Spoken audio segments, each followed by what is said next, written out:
welcome back to our channel. So today in this video we are going to discuss about how to convert videos to HEVC in your device. So without wasting much of our time, let's get straight into the video. So if you want to simply convert videos to HEVC, that is H.265, you need to use a dedicated software like Handbrake. So once you use this kind of software in your PC like MacBook and stuff, you can simply use the system to offer like a very high quality preset for quality and size. So if you're gonna download this Handbrake in your Linux, Flatpak or Mac OS, you can simply use it to convert your videos to HEVC.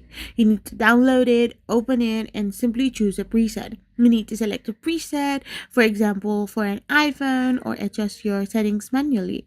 You can then set formats and select Codec and hit the start button. Once you have done this, you will be able to convert your videos to HEVC H.265. I hope you found this video helpful, so don't forget to hit that subscribe button and do give us a thumbs up. We will be back again with more informative videos. Thank you for watching.